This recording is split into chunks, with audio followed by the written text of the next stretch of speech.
For 22 and a half years, I served in the United States Army.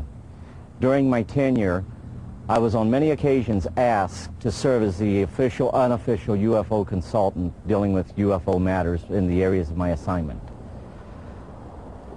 As a result of my involvement, I was able to ascertain that the United States government knew a whole lot more about UFOs than it was telling the American public.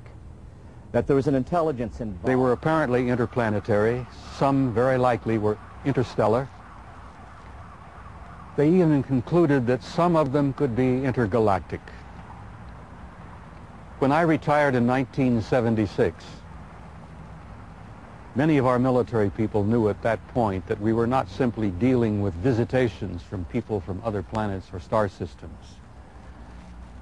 They had concluded by '76 that some of these visitors very well might be multidimensional in their source.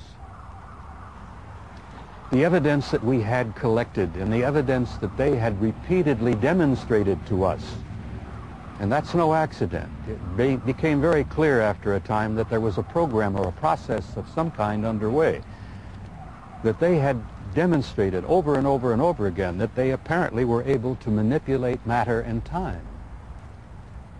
Now this really shook up our scientists. There are a lot of new young scientists in particle physics today who talk about multiple dimensions.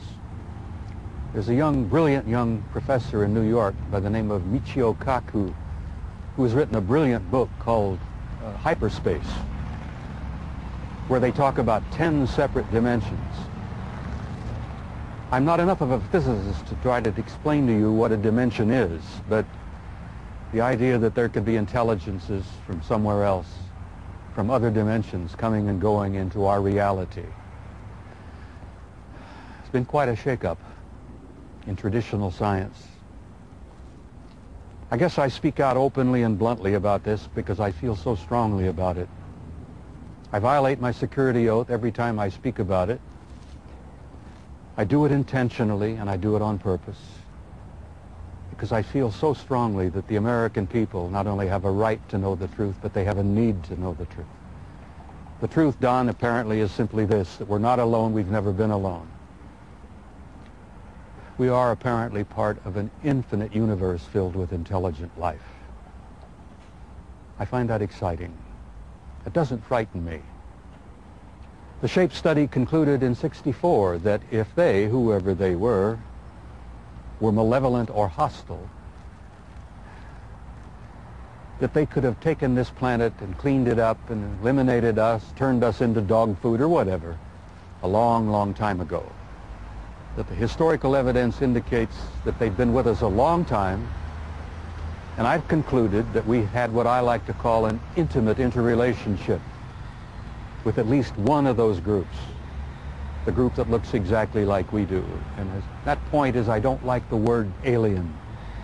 I don't think the term alien is appropriate at all here.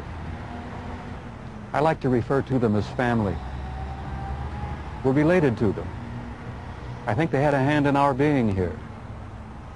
And I think the time has come where we're about to meet our extended family. It's going to be very soon. And the people are not ready.